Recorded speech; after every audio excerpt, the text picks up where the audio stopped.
Đừng có dựa vô mẹ. Ra nó ngọc.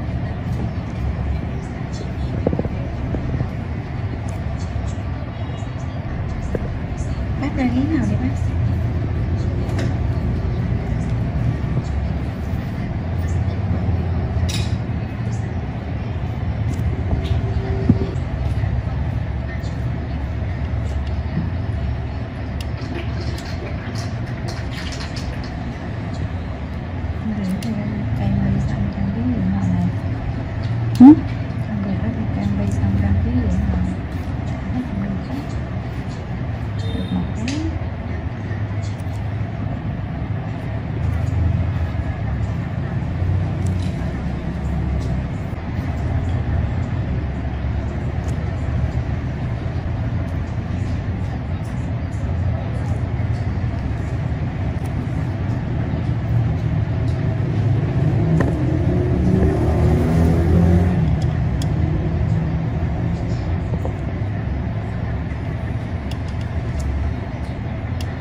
Biết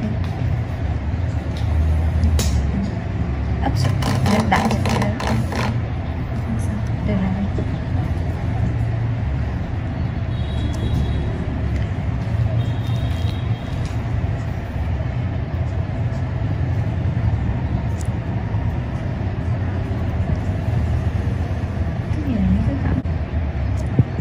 Ngày này hả? Đúng rồi.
Phú mình đau, hắn chịu, hắn rất là đau, giờ hắn bị đau nha, cái chịu khó.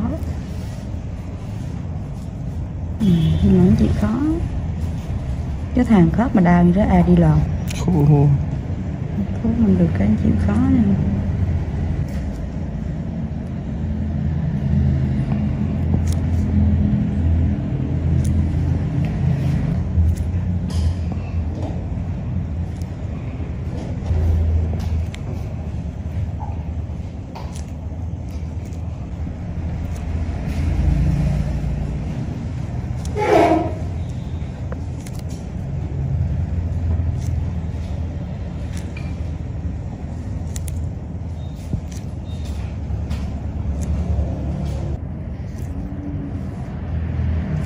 Thúng nhang cái giật dơ.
chứ. Bà giống như là đem ra đây thì cũng dùng cái thiết.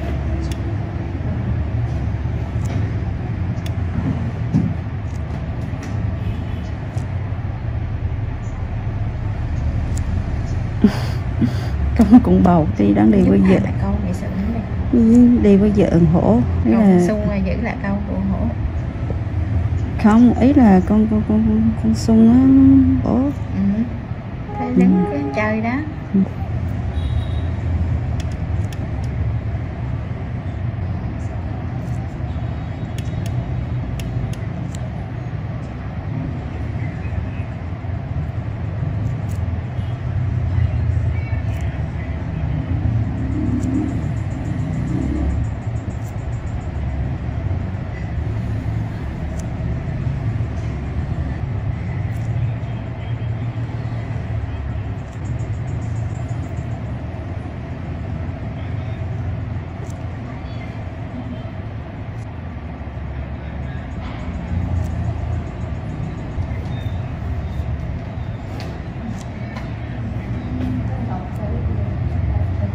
Chưa nữa luôn hả?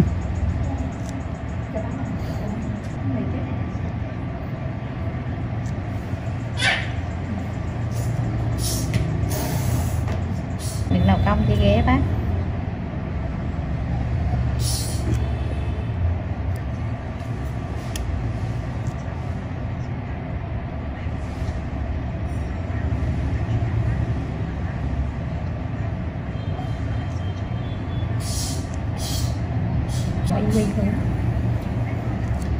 Tốt luôn cái này.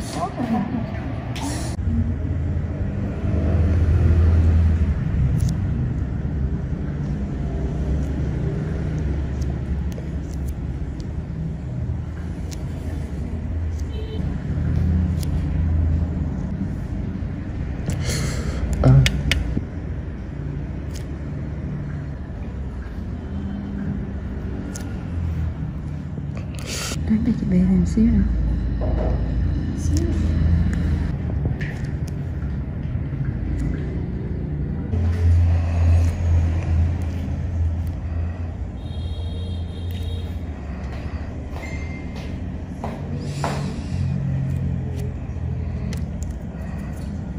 Ủa Kiến hồi sáng rồi Kiến đứng ở mô.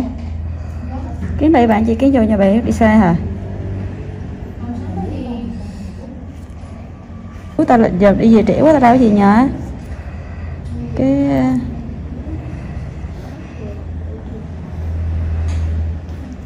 ví dụ hai đứa mà quan chìa khóa là điện cho bay hoặc kỳ xa chị đó cái khỏi phải mất công vô nhà bay lỡ tú nó không có ở nhà kìa.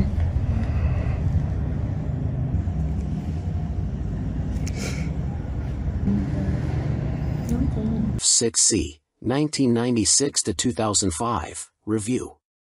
Basically a stripped-down Honda GL 1500 Gold Wing, with lower gearing and 6 carbs. The Honda F6C Valkyrie is actually reasonably good fun to ride, and some might say it's best made motorcycle in America. The Honda Rune 1800 looks like some kind of Dan Dare spacecraft, mental. Ride quality and brakes. Here, the Honda F6C Valkyrie surprises many riders. So long as there's plenty of advanced planning, the motorcycle can be made to go around a corner fairly fast, for a cruiser, and still offers a luxurious ride on motorways. The Honda Rune 1800 is more ponderous, but then you'd want to travel slowly so people could stare for longer. The Honda Valkyrie's big problem for many cruiser riders is that it just isn't a V-twin. Instead, a burbling flat 6 Honda GL 1500 Gold Wing motor seems to sanitized for most, too damn quiet. Sure, the Honda F6C Valkyrie's 100 brake horsepower motor is enough to send the thing whizzing along in unfeasible speeds, but it's easily out-accelerated by the Triumph Rocket 3, any old Yamaha VMAX and a whole boatload of rival power cruiser motorcycles these days. The Rune 1800 isn't really any faster. The Honda F6C Valkyrie rarely goes wrong, ever. It is a beautifully made motorcycle, with lavish chrome, thick paintwork and an engine that can cover 100,000 miles with basic oil/filter changes. The main problem with the motorcycle is keeping its hundreds of nooks and crannies clean. Double that cleaning time on the Honda Rune 1800. Our Honda Valkyrie FC6 owners' reviews show a very reliable bike, which is the norm for Hondas. For most of its life it was available as a personal import from the USA, and there aren't that many around, which keeps resale values high. Honda F6C Valkyrie motorcycles with the hard luggage touring kit on seem to be sought after. Buy a good used motorcycle and you can 5 years biking for about $2,000 in depreciation. The Honda Rune 1800 costs big bucks and is for lotto millionaires and poseurs only. Huge brakes, beefy forks and a proper two-person saddle are some of the useful features on the Honda F6C Valkyrie. It could use the reverse gear of the Gold Wing and there's no screen as standard on the Honda F6C Valkyrie. Naturally there's a whole phone book of accessories to be had, from both Honda and US aftermarket motorcycle accessory suppliers. Sci-fi bodywork on the Rune looks stunning. Welcome to BBC Motor Reviews channel. KTM 1090 Adventure, 2017 on review. The chassis copes with the extra power with ease. In fact, it feels like it could handle a further 25 brake horsepower. The conventional 48mm WP forks and WP rear shock work straight out of the box. The forks are non-adjustable, but on our test route that didn't pose any problems. A 170 section rear tire and the 1090's relatively low weight enable it to be hustled with ease. Boring it certainly isn't. Unfortunately, we had less than ideal conditions to test the new 1090, but wet riding did highlight the bike's rider friendliness and near perfect fueling at low speeds. There are 3 riding modes: Sport, Street, and Rain, with an optional off-road setting. Each mode changes the engine characteristics and level of traction control intervention. Although it's called the 1090, the engine is the same 1050 cubic centimeters motor as used in the outgoing 1050 Adventure.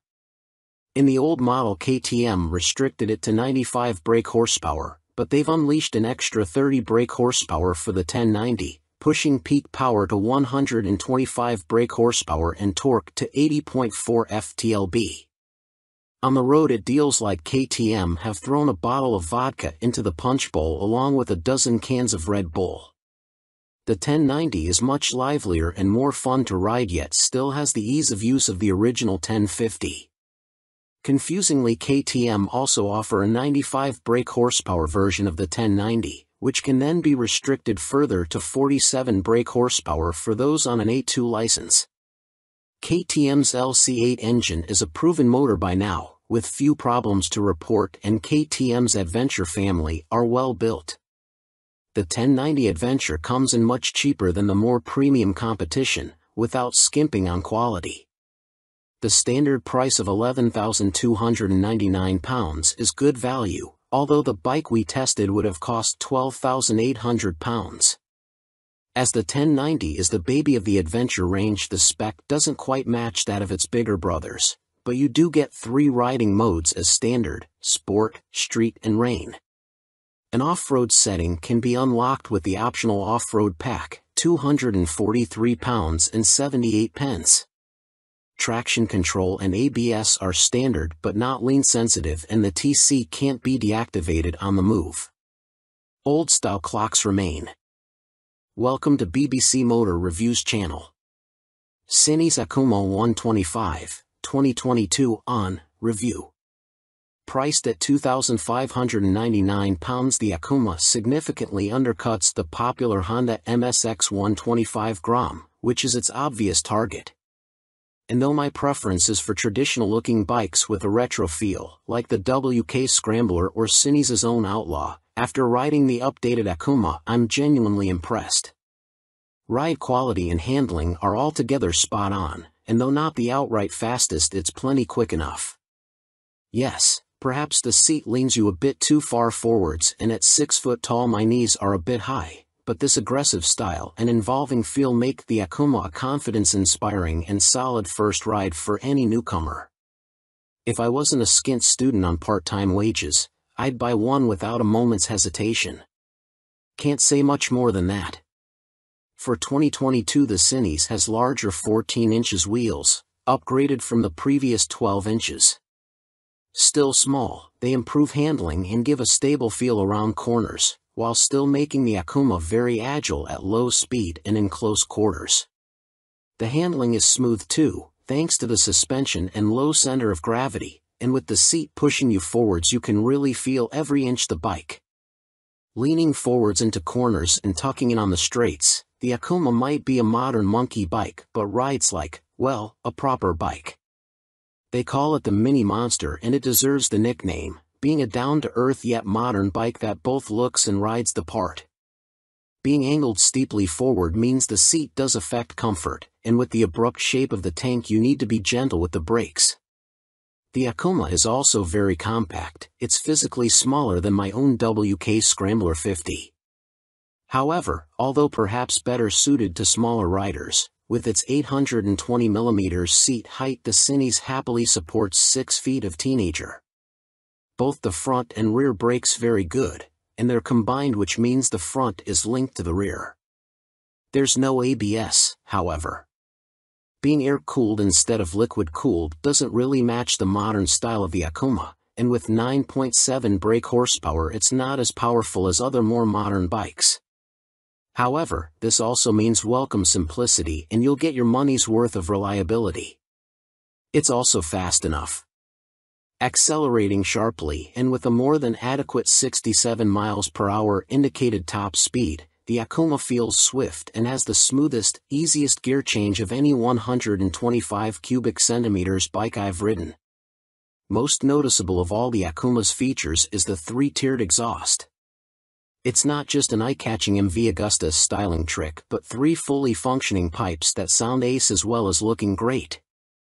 With aggressive shapes, new blacked-out finishes, steel trellis frame, which is non-structural, and its raised tank giving the look of an arched back and so resembling a big cat, go on, imagine, riding the Akuma makes me feel like I stand out from the crowd. Which is important for the teenage market. Switchgear, components and overall finish look and feel pretty good for a $2,500 bike. Some fasteners and smaller parts will need coating with anti-corrosion treatment for winter use, but that's true of some bikes costing 5 times as much. And overall the Cines does a good job of disproving preconceptions about cheap, flimsy Chinese bikes. Honda's trendy MSX 125 GRM costs £3,849. Yes, it's a bit nicer finished than the Cines and will hold its value better, but it's only got the same power and the extra £1,300 over the Akuma can be a big ask for a cash-strapped teen. Benelli's TNT 125 is also made in China and costs the same as the Cines. It's got a couple of horses more and a neat-looking trellis frame, but it's also a tad gaudy and in your face. Picking between them is as much down to their image and personal preference as anything else. Tech fan? You'll be interested to learn that the display now has multiple color options as well as brightness settings. At first, I thought it was just another knick-knack, however it is helpful especially in changing weather or when looking through a tinted visor. And it's like socks with days of the week on, every day can be a new color. The display is also crystal clear and comes with a small array of function as expected: time, trip, odometer. Something that I quite like are the large buttons that the Cines uses. None of this tapping the wrong control malarkey, just big simple buttons, easy as you like. 2019, Cines Akuma launched late in the year as a 2020 model. Modern monkey bike with air-cooled 4-stroke single and 12-inch wheels. 2022, upgraded with larger wheels, jazzy new clocks, plus more refined styling and colors.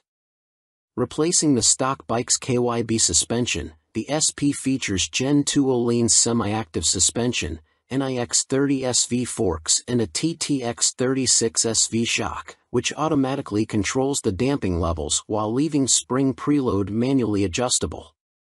Featuring spool valves rather than traditional needles valves, which Öhlins claim deliver faster adjustment and a more accurate responsiveness at the low and high ends of the adjustment range, the SP suspension can be set in one of three semi-active damping modes, A1, A2 or A3, or one of three manual setting, M1, M1 or M3, which remove the semi-active function and allow fixed damping settings to be selected via the dash. An incredibly impressive system, the semi-active suspension responds to undulations in the road surface instantly, smoothing them out and making the SP feel like it is gliding over the bumps. Harsh ones still give you a kick, but unlike on a conventional system, the semi-active damping instantly recovers and keeps the MT nicely composed, a feature that reduces its tendency to shake its head when exiting bends under hard acceleration. On the UK's roads, A2 is the best option for bumpy B roads where A1 suits fast, smoother road better, and A3 is more for straight-line cruising, as when the pace ups it feels a bit soft at the rear end. And the SP's brakes are better too. Fitting braided steel lines can make a bike's brakes feel horribly dead at the lever, as they lack rubber lines comforting initial squish. However, on the SP there is still enough feel to allow you to apply small amounts of pressure accurately via the new Brembo Radial Master cylinder. They don't scream race bike and aren't as fierce in their bite as some rivals' setups, but are fine for use on the road, and it is great to see the SP and stock MT now featuring cornering ABS thanks to the addition of an IMU in this latest generation. Good and bad news with the new Euro 5 compliant engine. Starting with the good, thanks to the revised fuel injection system, the throttle response is now smooth. In B mode, A mode is still a bit too aggressive for road use, and the crossplane's enhanced mid-range surge of power is staggering, as is the wonderful offbeat sound, which has been tuned through a new intake system and feel. But despite lengthening its gearing, the MT remains a noticeably thirsty bike and recorded 41 miles per gallon on our test ride, which is what Yamaha claim, but still equates to a range of just 155 miles until the 17-liter tank is empty. If you opt for the SP, alongside the Öhlins suspension you gain braided steel brake lines as standard, as well as a 3-piece belly cowl, black bars and levers, and a stitched seat. Unlike the stock bike, which comes in 3 color options, cyan, blue and black, the SP is only available in Icon Performance, and it also features a polished metal finish on its swing arm where the stock bike has a black painted one. Everything else, including the engine and electronics package, is identical between the two MT10 models, which is good news for MT10 owners but a bit disappointing for SP owners who may feel like they deserve something extra to brag about aside from suspension. Which brings up the question of price. The MT10 SP costs £2,500 more than the stock MT10 at £16,000, which is tantalizingly close, especially when you look at a finance package. On a PCP deal after a £3,000 area deposit, you are looking at paying about £35 a month more for the SP when compared to the stock bike. That's about the price of a takeaway meal for 2 every month, which seems a small sacrifice to gain that all-important Öhlins bling. In terms of running costs, both the SP and stock MT10 have the same poor fuel economy and cost roughly the same to insure and service, so that's not a factor in ownership, and the SP should hold its residual value a bit better. How does it stack up against its rivals? Very well. The SP is £16,000, where a Ducati Street Fighter V4 is £19,551 or £21,651 in S-Guise with semi-active suspension. The Aprilia Tuono V4 factory is £16,900, the KTM Super Duke EVO £17,899, Triumph Speed Triple 1200 RS £15,500, which lacks semi-active suspension, and the Kawasaki ZH2 SE £19,079. Sharing the same tech package as the stock MT, the SP is no less impressive when it comes to its safety assists. Thanks to a 6-axis IMU you get cornering ABS and TC, as well as slide control and anti-wheelie that sit alongside an up/down shifter, engine braking control, cruise control and variable power modes, all of which are controlled via the new 4.2-inch color TFT dash, which lacks connectivity. While the electronics perform faultlessly, and the quickshifter is excellent, it is tricky to see which of the various acronyms you are selecting should you wish to tweak their. Welcome to BBC Motor Reviews channel. Triumph Rocket 3, 2020 on review. Suspension, steering and stopping are all worlds ahead of the previous Rocket 3, and as a result it now feels like a laughably large but comprehensively capable motorcycle, rather than a cartoon cruiser caricature. Related, 2020 Triumph Rocket 3 TFC News on MCN. First impressions might be dominated by the rocket's vast proportions and the curiosity factor of cramming a motor larger than a typical family car between two wheels, but after a day spent studying the quality details, experiencing the meticulously managed power and appreciating the enormous improvements and refinement, you walk away feeling thoroughly impressed. The new Rocket 3 is exciting, eye-catching, attention-grabbing and pulse-raising, yet avoids straying into feeling frivolous, ridiculous, or pointless. Forget the previous Triumph Rocket 3's cumbersome bulk, heavy-handed handling, basic running gear and Romanesque name badge. The new Rocket 3's chassis is totally different. A cast aluminium spine frame replaces the old twin steel tubes, helping contribute to an incredible 40 kilograms saving over the previous bike, while steering geometry is sharper and the wheelbase is shorter. As a result, the Rocket now has a proper appetite for corners the old bike couldn't dream of. Turn-in is easy, holding a line mid-corner needs little inside bar pressure, and flick-flacking from full lean left to right, and still ending up where you intended, is absurdly accurate for a bike with a fueled weight north of 320 kilograms. Suspension is by Showa, with 47mm adjustable upside-down forks up front, and an adjustable monoshock monitoring the shaft drive. No electronic adjustment though, the clickers are all manual. The front's set pretty firm, meaning you can haul hard on the flagship Brembo Stylema front brakes. Even the rear brake is a 4-pot radially mounted caliper, to generate huge stopping force without the bike trying to tie itself in knots. Ride quality is generally good, though the short travel shock, just 107mm, has to work hard and can feel bouncy. Drive hard and you can clearly feel the rear end of the bike jack up though, a result of the torque reaction from the shaft drive being unchecked by any kind of parallelogram setup. The Rocket 3 comes in two flavors, Roadster R and Touring GT, with the main difference being riding position. The R has a higher seat, mid-set foot pegs and narrower bars, giving a more aggressive Street Fighter stance, while the GT's lower seat, feet-forward controls and wider, higher bars give a relaxed, cruiser feel. Everything is transferable between the bikes, meaning you can create whatever kind of muscle power touring cruiser you like. Into the bin goes the Rocket 3's 2,294 cubic centimeters triple, replaced by this all-new, gruntier, smoother, cleaner, stronger and smaller 2,458 cubic centimeters engine. Huge 110.2mm pistons eclipse the old 101.6mm items, while stroke is significantly reduced, down from 94.3 to 85.9mm, allowing Triumph to make a shorter motor. Peak torque is identical to the previous Rocket 3 Roadster, at 163 lb-ft, but the new motor holds onto that grunt for longer as revs climb. Where the previous Rocket's torque curve fell away sharply above 2,500 RPM, the new motor has a much fatter, flatter delivery. As a result, headline power is up to 165 brake horsepower. But as ludicrous as that might sound, the reality is that it's immensely easy to use.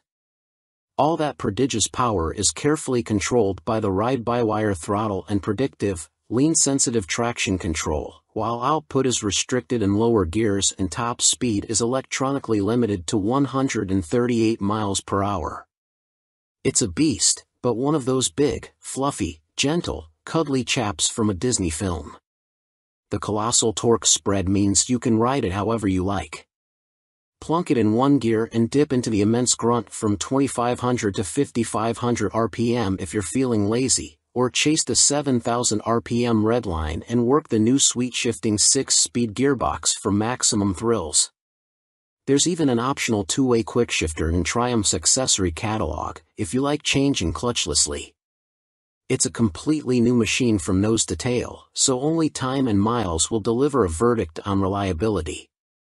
Service intervals are set at a car like 10,000 miles, suggesting the motor is in a fairly mild state of tune and Triumph have confidence in it. Looking over the bike in the metal, everything appears high quality, as you'd expect for 20,000 pounds. The exhaust headers are a particular highlight, the welds look neat, while the hydroformed curves are apparently a huge pain to produce. Everything seems tucked away neatly, there are no vulgar cables or hoses dangling about anywhere, and wiring runs inside the handlebars. Details like the Monza-style petrol, coolant and oil filler caps are pleasing, while the clever flip-out pillion pegs are a neat design. Our Triumph Rocket 3 owners' reviews show there have been some issues for some buyers, in particular corrosion, electrical and mechanical problems. Seemingly the rear brake can often stop working, for example, and needs attention from a dealer. Have a good read through before going for a test ride. Clearly it's not a cheap bike, though an ultra-capacity extreme muscle cruiser never was going to be. The Rocket 3R is 19,500 pounds on the road, that includes almost all the gadgets, apart from the two-way quickshifter and the heated grips. The GT version, which includes the heated grips, a fly screen and a pillion backrest, is 20,200 pounds. Both are roughly on a par with Ducati's Diavel 1260S, 20,041 pounds. A Harley-Davidson Fat Bob 114 starts at 15,825 pounds, but doesn't have a fraction of the Triumph's tech, torque, pose or poise. If you want to go properly left field, a Moto Guzzi MGX21 is 19,999 pounds. Running costs probably won't be any kinder on the wallet. Triumph claimed the motor returns 41 miles per gallon, but our test ride suggests it's closer to 35 miles per gallon. That 240 section, 16-inch rear tire isn't cheap either. Picking the bike up in March, I have had a headlight replaced under warranty, main beam sticking on, and the second which has really put me off was the rear brake losing all braking power. It has been back to my dealer who changed the fluid for a better one but was told that Triumph know there is an issue and they are working on it. I thought anything to do with brakes on a 163 pounds of torque monster would be the #1 agenda. First service only. The fuel economy is not bad so far, 43 to 45 miles per gallon. That is with occasional spirited riding thrown in. 2 stars is because after 6 months I was offered 13,500 pounds from the dealer to buy it back. Even WBAB offered considerably more, so not much faith in the brand and will likely be going back to BMW. Equipment. The Brembo brakes are top-notch. The stopping power and feel is superb, the ride comfort is less so.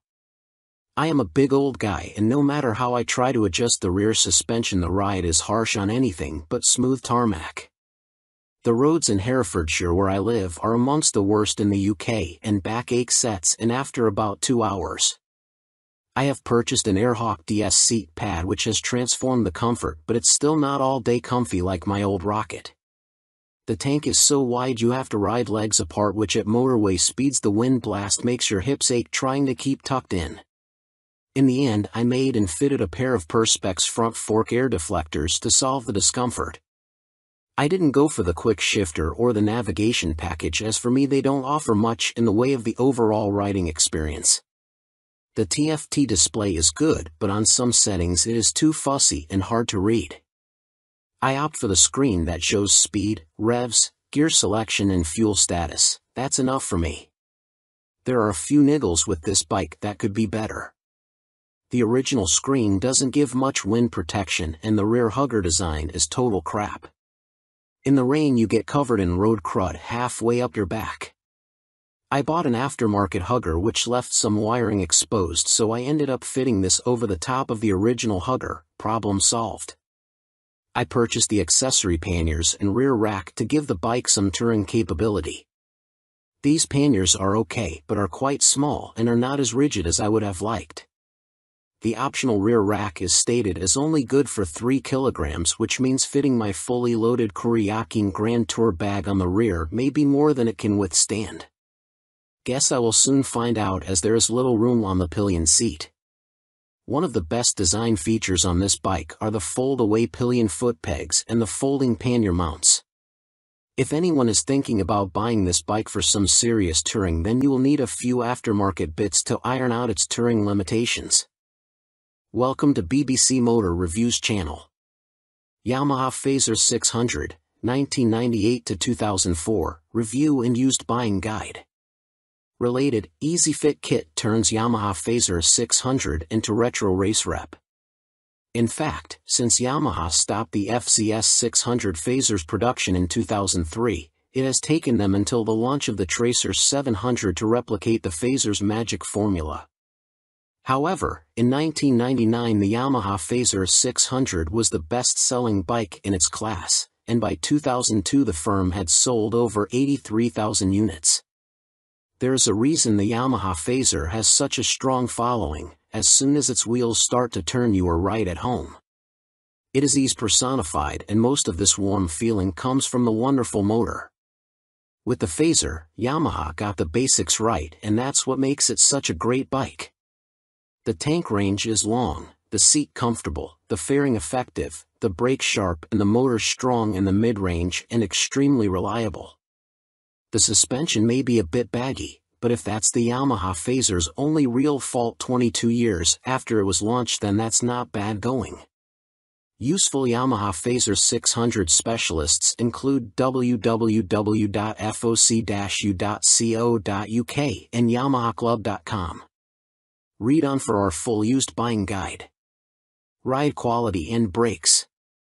Launch impressions. When you push the Yamaha Fazer 600 to the limit, which is easy with those blue dot or 1 brakes up front, it dives a little bit and loads up the front end. It waggles a bit, but the handling is generally confidence-inspiring, and if you take it steady you could ride to Budapest on a Yamaha FZS 600 Fazer and feel no severe aches or pains. Yamaha Fazer 600, what does it ride like now? With limited suspension adjustment, post-2000 models have variable damping in their forks. The Yamaha Fazer is a bit wobbly in the corners, and the Sumitomo calipers shared with the R1 quickly overwhelm the forks when you brake hard. But where on some bikes this is an annoyance, on the Fazer it makes you giggle and adds to the amusement factor. There's just under 100 brake horsepower in the Yamaha FZS 600 Fazer's detuned Thundercat 600 cubic centimeters, 4-cylinder engine, and that's plenty for backroad fun, as well as motorway commuting if needs be. The Yamaha FZS 600 Fazer delivers its power in a wide spread, and the 6-speed gearbox is there if you feel like playing tag with sports bikes. Yamaha Fazer 600, what's the drivetrain like now? The inline-4 is beautifully smooth and has that lovely mid-range pull you get with an old long-stroke unit. It's not revvy or buzzy like the FZ6's engine, it's just silky smooth and full of drive. The gearbox may be showing its age, the linkage is notoriously sloppy when worn, but it clunks into gear with a reassuringly solid feel, and the bike is more than happy to break the national speed limit when asked. The Yamaha Fazer is a fairly well-made motorcycle, and except for the black painted downpipes rotting away, or the brake calipers seizing up, the Yamaha Fazer doesn't suffer big problems. It can rack up very high miles with regular servicing. Apart from its thirst for fuel, it would make a great dispatcher's motorcycle. Yamaha Fazer 600 reliability. We've got a whopping 52 Yamaha Fazer 600 owners reviews on the site, and the bike scores 4.6 stars out of 5 overall, with the same score for build quality and reliability. This is an incredibly high score, meaning it's safe to say you can depend on the Fazer 600. Minor issues include the Fazer lacking more modern equipment such as more electronics, but this is an old bike now. You can't expect the world. Its value more than matches its spec. Yamaha Fazer 600 common problems. Early ignition barrels aren't very strong. check it works smoothly and that the ignition key works, the fuel cap and seat lock. The headlight bracket bends if the bike is in an accident and few people replace it, so always check the fairing looks square on the bike. The steel swing arm can trap water and rot around the chain adjusters, so inspect this area well for any obvious rust damage. The Fazer has a 110/70 front tire and as a result tire choice is limited. You can fit a 120/70, but this can interfere with the mudguard. Yamaha Fazer 600, a mechanic's take. By Chris Spinks, Chief Instructor, Metropolis Training School. The key factor when buying a used FCS 600 Fazer is seeing if it goes into second gear. First gear on the Fazer is quite short and the jump to second puts a lot of strain on the gearbox. This can cause the second gear selector fork to bend and that leads to a really stiff change and eventually a broken gearbox. On a cheap bike such as a used Fazer, that can write the bike off as replacing it is not economically viable as a complete gasket kit costs £500. That said, when I destroyed my Fazer's gearbox on a track day, I bought a new motor for £400 and swapping them over was fairly simple. The sprocket retaining nut is a classic Fazer fault and well documented.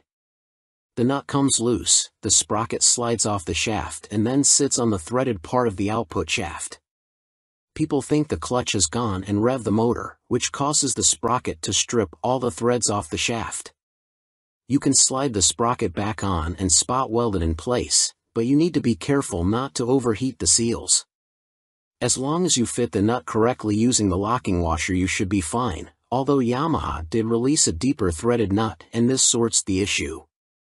The lights on the Fazer are poor, but on the 1998 9 model the bulb vibrates and creates a white powder that fills up the lenses. This is impossible to remove and makes the light even worse. Some owners change the lume to convert the Fazer to twin headlights, which is very easy, but you need to tilt the main beam down or it will fail an MOT. After 15,000 miles the shock will be duff. I'd recommend getting the forks rebuilt and buying an aftermarket shock. Don't be tempted to go for a stiff fork springs, I've found softer ones works better. When it comes to the finish the paint likes to flake off from the engine's fins, so don't jet wash the engine, and check the downpipes. The motor is totally bulletproof, but the cam chain tensioner can need changing and it is a nightmare to get to. At the end of the day, a well-looked after Fazer is a brilliant buy and totally reliable. At the training school we would see them cover over 65,000 trouble-free miles with only oil changes. Extrema Makeover, Aprilia put the RS660 on a diet for a limited edition focused model. Alongside the surprise launch of their 2023 BX450, Bimota have shed more light on supercharged Tessie Tourer currently in development.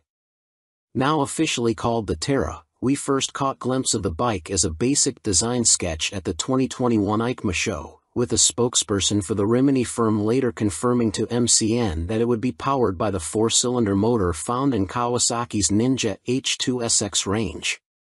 Never before have Bimota been present in this market segment, Bimota COO, Pierluigi Marconi, said in a statement. No one has this much fun and function in one package. The Terra is an attention grabber that will act like a halo for Bimota by attracting further consumer attention to our impressive vehicle lineup, he continued. Although details remain scarce, Bimota have gone into some depth on the new steering system, which sits diagonally between a front subframe and the front wheel. There are no front forks like a conventional motorcycle, which should aid front-end stability and the ability to trail brake into a corner. This is because braking forces are kept away from the front suspension, leaving it free to deal with bumps in the road. These systems can reduce front-end feel though. Until now, Tessies were only made for the sports segment, Marconi told MCN at EICMA 2021, we'd like to put the Tessie name to adventurers, tourers, and bikes like that. Our philosophy is to have two lines of bikes, he added. One is the Tessie line and one is for more traditional models. We like to follow the two concepts, because although a Tessie chassis has a lot of advantages, for some riders it is still too much of a novelty. Alongside the funny front end, Bimota have also confirmed that the Terra will receive semi-active suspension developed in partnership with Marzocchi. The ride height can also be adjusted either manually or electronically by 30 mm. Also expect to find 5-spoke forged alloy wheels too, which should help to keep unsprung mass down. It went from first sketch to full-size model in few months using computer-aided design, Marconi continued. You ride some bikes because you have to, but you ride these Bimota because you want to. Terra will appeal to enthusiasts of all ages because the design draws you in, and the performance keeps you there. Superior performance, Brough step up Aston Martin partnership with more powerful AMB 001 Pro. Luxury boutique brand Brough Superior have once again teamed up with supercar experts Aston Martin to create yet another outrageous, limited-run track day machine. The AMB 001 Pro made its debut at the EICMA trade show in Milan and follows in the footsteps of the first-generation €98,000 AMB 001, which entered the public consciousness back in autumn 2019 and has since sold out. The standard track-only 001 features a turbocharged 997 cubic centimeters liquid-cooled V-twin engine that sits as a stressed member in the chassis. The 175 kilograms, dry, Pro uses a CNC machine version of this unit as a stressed member with a claimed 25% increase in power to 221.9 brake horsepower. There's also carbon fiber bodywork said to be inspired by Aston Martin's 1,000 brake horsepower Cosworth-built 6.5-liter V12 Valkyrie AMR Pro hypercar. The success of its predecessor, coupled with the incredible Aston Martin Valkyrie AMR Pro, inspired us to get together again to create a new superbike, one that we know will excite our customers, Brough Superior CEO Thierry Henriette said. We are particularly proud of the new engine type, with a crankcase fully machined from solid billet aluminium, which is a unique feature for a production motorcycle. With the marked increase in power, this takes AMB 001 Pro into the hyperbike sector. Machined from AL 5000 solid billet aluminium alloy, the uprated motor also gets a new cylinder design, with wet cylinder liners for greater cooling, which should help with the longevity over prolonged hard use. Limited to 88 units in total, the Pro will not be homologated for the road and will be built by hand at the Brough factory in Toulouse, France. Orders are now being taken, with the first deliveries expected in the final quarter of 2023. The bike shown at EICMA was a prototype. It's a beautifully simple formula. Form plus technology equals performance, Marek Reichman, Executive Vice President and Chief Creative Officer of Aston Martin, said. We've achieved this fluidity again with Brough Superior for those who desire a track superbike like none other. The rider is part of this moving sculpture and will literally feel as though they are part of the track when laying atop the AMB 001 Pro. But it's not all about engine performance. A quick glance at the side profile of the Pro reveals more extreme bodywork, with a more pronounced tail, winglets, and a rear carbon disc wheel design. There's still next to no front wind protection though, which could be unpleasant at speed and take away from the riding experience. Gone is the underslung exhaust exit from the standard 001 too, with a single pipe on the right side of the bike protruding above the fat 200 section rear tire and shark-like aero wing. In a nod to Aston Martin's racing success, the 001 Pro features a striking jade green livery, with a blacked-out motor and suspension. This suspension system comes in the form of a front double wishbone setup adjustable for preload and rebound, plus a rebound and preload adjustable monoshock. Naked Ambition, CF Moto unveil NKC22 concept. CF Moto weren't short of new bikes to show us at the EICMA trade show in Milan, including this naked roadster concept called the NKC22. The bike uses an 800 cubic centimeters parallel twin engine, presumably the same KTM 790 lump used in KFMoto's 800 metric tons models, but wrapped in a lightweight, sporty chassis. This concept version is covered in forged carbon bodywork with an engine fairing that doubles up as an aerodynamic wing. Front forks are heavy-duty upside-down units and look to be fully adjustable, while at the back a stylish single-sided swing arm holds a rear wheel blanked off with carbon inserts. CF Moto reside at the economical end of the motorcycle market, and so even this concept version gets J.1 brakes rather than the full Brembos used on last year's track-focused SRC21 concept. Twin SC Project exhausts complete the aggressive, sporty look and would, from the looks of them, far exceed UK homologation noise limits, so expect something more sensible on the finished bike.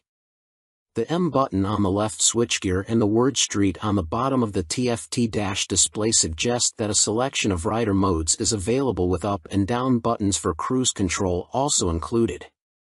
And the telltale phone symbol elsewhere on the screen means there's smartphone connectivity, too.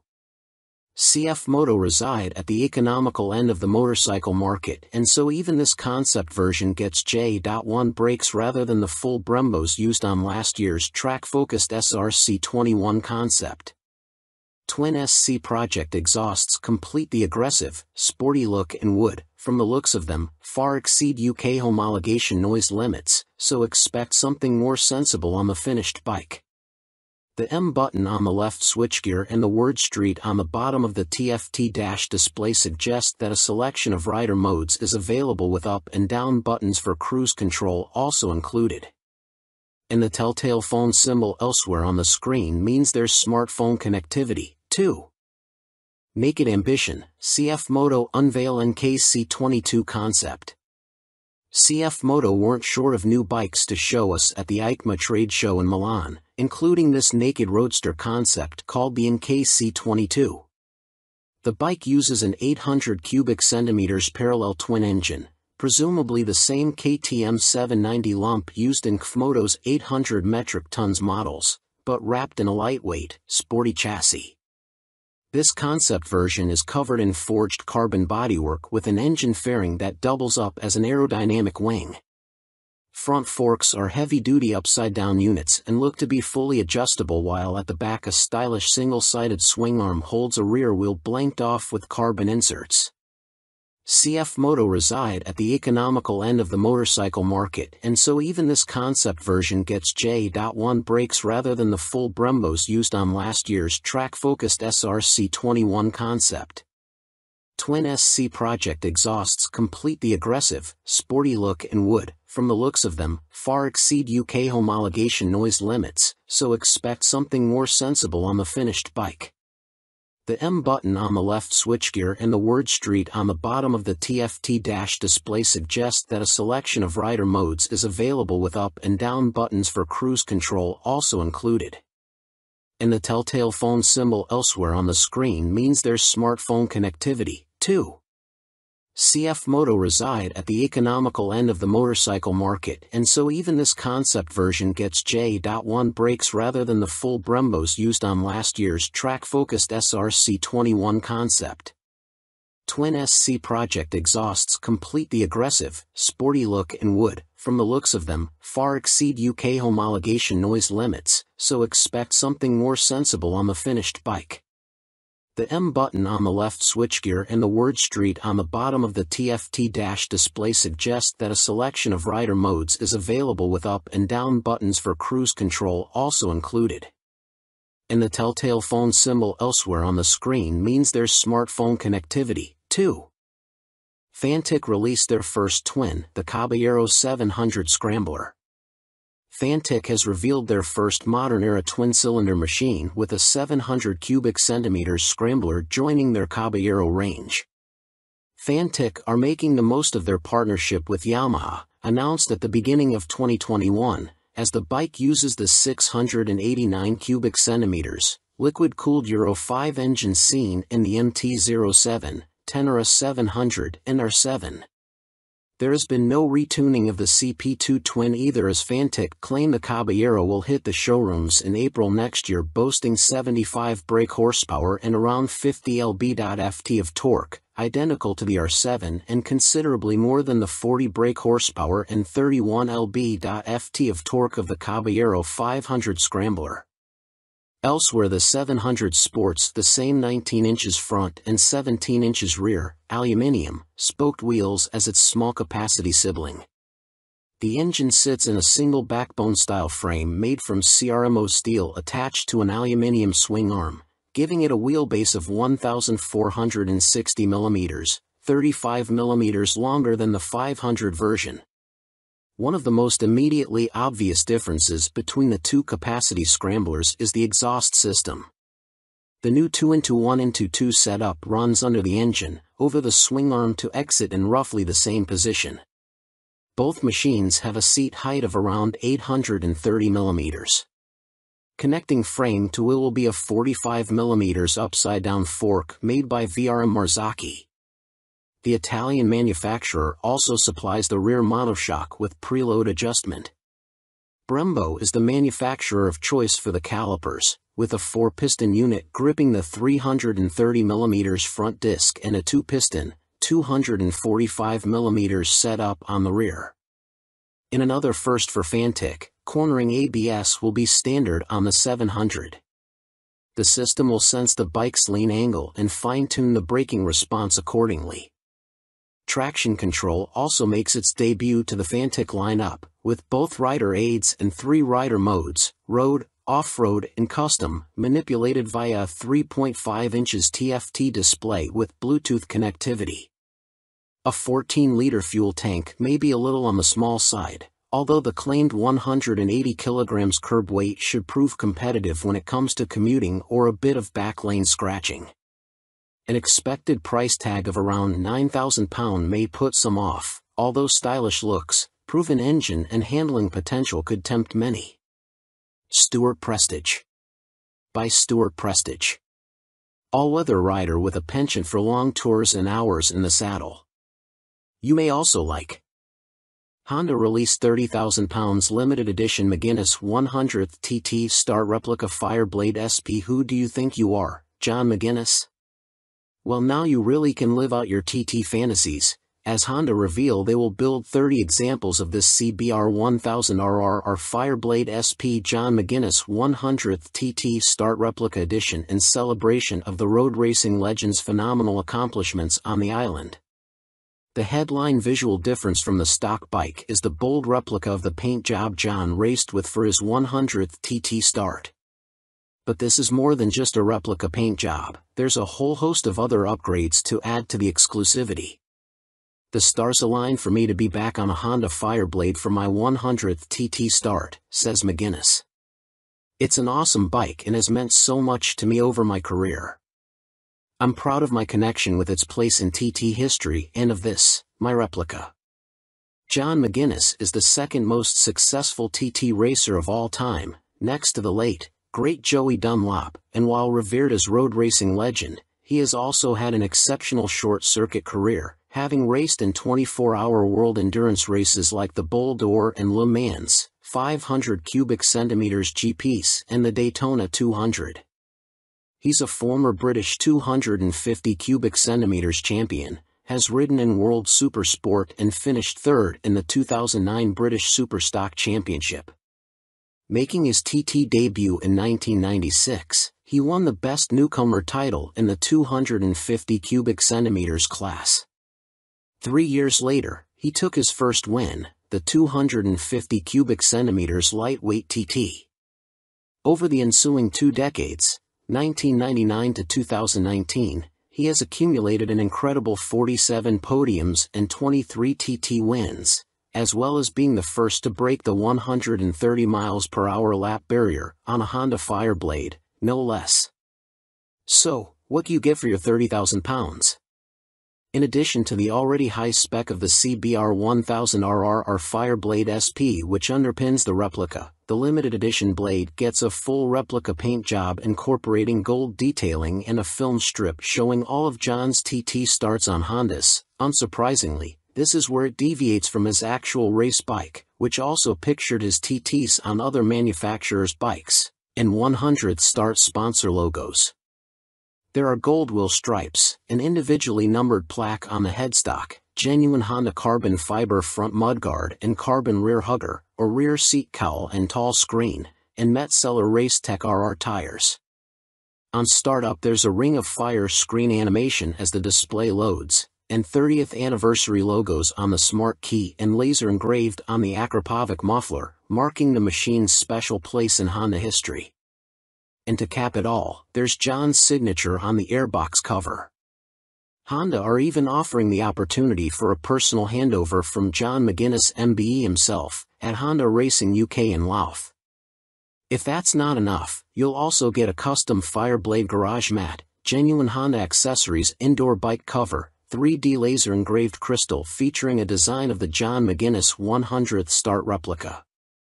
All inquiries and orders for the John McGuinness CBR 1000RR or Fireblade SP 100th start replica are to be via the Honda dealer network, and if you want to see one in the flesh, it will be on display on the Honda stand throughout Motorcycle Live at the NEC from November 19th to 27th. Fantic released their first twin, the Caballero 700 Scrambler. Fantic has revealed their first modern-era twin-cylinder machine with a 700 cubic centimeters scrambler joining their Caballero range. Fantic are making the most of their partnership with Yamaha, announced at the beginning of 2021, as the bike uses the 689 cubic centimeters, liquid-cooled Euro 5 engine seen in the MT-07, Tenere 700 and R7. There has been no retuning of the CP2 twin either, as Fantic claim the Caballero will hit the showrooms in April next year, boasting 75 brake horsepower and around 50 lb.ft of torque, identical to the R7 and considerably more than the 40 brake horsepower and 31 lb.ft of torque of the Caballero 500 Scrambler. Elsewhere the 700 sports the same 19 inches front and 17 inches rear, aluminium, spoked wheels as its small capacity sibling. The engine sits in a single backbone-style frame made from CRMO steel attached to an aluminium swing arm, giving it a wheelbase of 1,460 mm, 35 mm longer than the 500 version. One of the most immediately obvious differences between the two capacity scramblers is the exhaust system. The new 2-1-2 setup runs under the engine, over the swing arm to exit in roughly the same position. Both machines have a seat height of around 830 mm. Connecting frame to wheel will be a 45 mm upside-down fork made by VRM Marzocchi. The Italian manufacturer also supplies the rear monoshock with preload adjustment. Brembo is the manufacturer of choice for the calipers, with a 4-piston unit gripping the 330 mm front disc and a 2-piston, 245 mm setup on the rear. In another first for Fantic, cornering ABS will be standard on the 700. The system will sense the bike's lean angle and fine-tune the braking response accordingly. Traction control also makes its debut to the Fantic lineup, with both rider aids and 3 rider modes, road, off-road and custom, manipulated via a 3.5 inches TFT display with Bluetooth connectivity. A 14-liter fuel tank may be a little on the small side, although the claimed 180 kg curb weight should prove competitive when it comes to commuting or a bit of backlane scratching. An expected price tag of around £9,000 may put some off, although stylish looks, proven engine and handling potential could tempt many. Stuart Prestige. By Stuart Prestige. All-weather rider with a penchant for long tours and hours in the saddle. You may also like 70s superbike stunner, MV Agusta Super Veloce 1000 Serie Oro. MV Agusta may not have been directly participating in the EICMA show in Milan last week, but it didn't stop them stealing the headlines with this stunning Super Veloce Serie Oro. The carbon-clad superbike uses the Brute Ale 1000RR as a base, meaning the same 998 cubic centimeters inline 4, producing a claimed 209.1 brake horsepower with a race kit installed.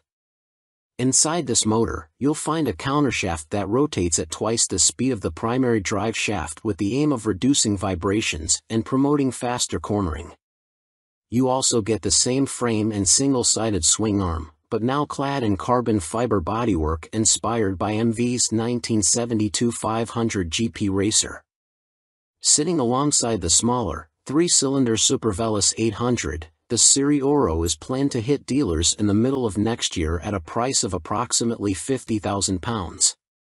In total, 40 elements of the bike are finished in carbon fiber, including a set of winglets that MV claim produce 39.2 kilograms of downforce at 199 miles per hour. You also get carbon fiber disc brake covers, which attempt to pay tribute to the drum brakes of old whilst also cooling the calipers, essential on a bike capable of such high speeds. MV Agusta also claim the design allows air to flow around the brakes towards the coolant and oil radiators for better temperature control. There are air vents along the carbon fairings, too. Despite the superbike credentials, the Serie Oro has deliberately been made more comfortable and less extreme than traditional circuit stars, and it features electronically adjustable Öhlins NIX forks for a high-quality ride. They are matched to an Öhlins TTX rear shock, which bolts directly to the swing arm. As you'd expect for a bike of this caliber, stopping power comes from premium Brembo Stylema monoblock calipers, which bite onto chunky front 320mm discs. You also get 5-spoke forged aluminium rims, and 4 under-seat exhausts, just unlike the company's landmark F4. In addition, there's a suite of lean-sensitive electronics, plus a 5.5 inches TFT color dash to control them, with the added option of mobile connectivity. Dan Sutherland. By Dan Sutherland. News editor, sports bike nut, and racing fan. You may also like. Vmoto range grows. Super Soco owners launch 3 new urban models at EICMA 2022.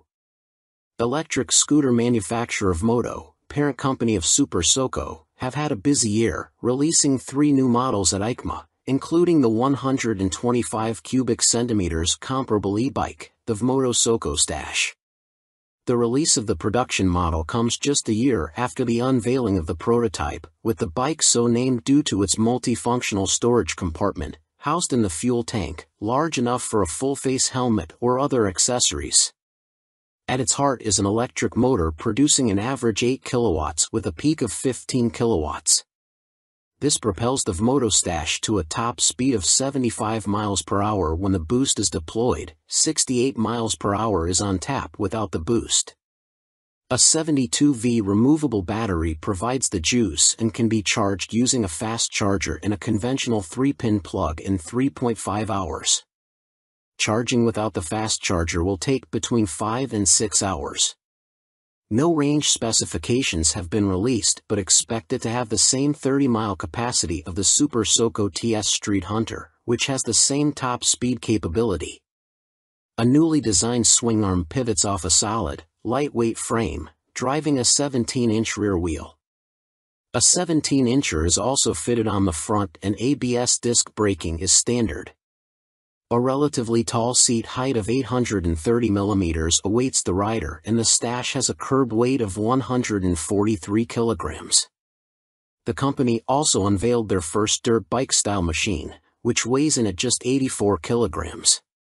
The machine comes in 2 models, the Vmoto On-R, which comes with road tires, or the OFFR, which is equipped with knoblet tires.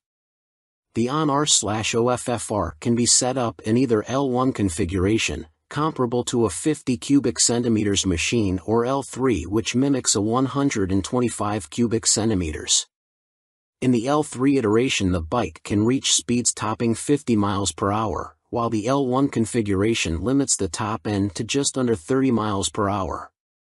Vmoto claim a range of up to 90 miles with recharge times taking 2 hours for the L1 configuration and 3 hours for the speedier L3. A die-cast aluminium frame cradles the 8 kilowatts motor, producing a claimed 190 feet per pound of instant torque. A swing arm with a single rear damper secures the belt-driven, rear-spoked wheel. No retail price has been provided. The Vmoto Soco F01 scooter is, technically speaking, not a new bike, as it was available as part of a commercial fleet, but now will be available to the general public, the company also announced at EICMA. The urban commuter will, like the On/OFFR models, will be available as an L1 or L3 configuration.